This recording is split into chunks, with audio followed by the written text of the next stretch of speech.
The second step in gene expression is translation. Translation is the process by which a sequence of codons in the messenger mRNA is translated into a sequence of amino acids that can be later folded into a protein. So this is where we are going to translate from the language of nucleic acid into the language of amino acids.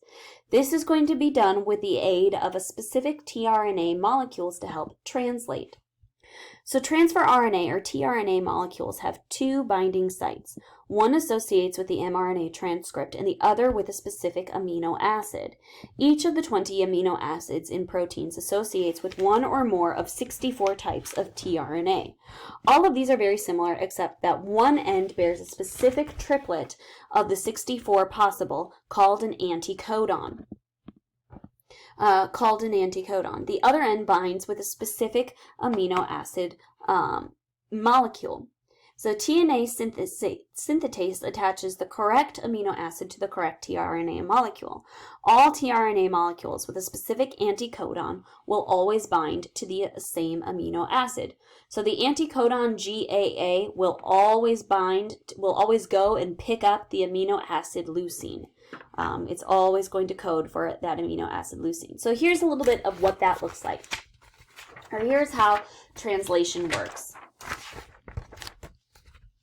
The first step is an mRNA transcript is going to associate with the rRNA of a ribosome in the cytoplasm or on the rough ER. The ribosome is going to read the information in the transcript and then direct the various types of tRNA to bring their specific amino acid pairs. The tRNA specified is determined by the code being translated in the mRNA transcript.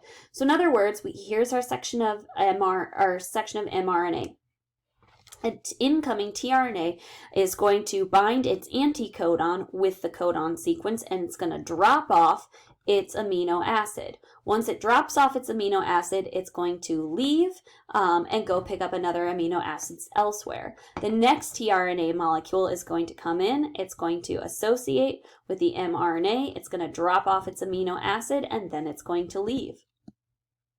So we'll go over a little bit of the structure and the function of the ribosomes. They're going to be composed of ribosomal RNA. This is going to be produced from a DNA template in the nucleolus of the nucleus. This is where we are synthesizing our ribosomal RNA. This is going to be packaged with proteins into a large and small ribosomal subunit. A completed ribosome is going to have 3 binding sites to help facilitate the pairing between tRNA and mRNA. Those 3 sites are E for exit, P for peptide, and A for amino acid. The exit site is where we're going to leave after we've dropped off our cargo. The P, or the peptide site, is where we're going to form those peptide bonds. And then the A site for the amino acid is where we're going to be first joining in. A completed ribosome, the large ribosomal subunit has enzyme activity that creates the peptide bond between the adjacent amino acids.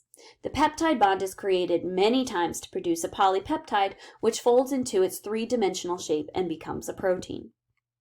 So the translation is going to involve 3 specific steps. The first step is initiation. This is where we're going to bring all of the translation components together. We're going to need the large and small ribosomal subunits, we're going to need the mRNA transcript, and we're going to need some tRNA.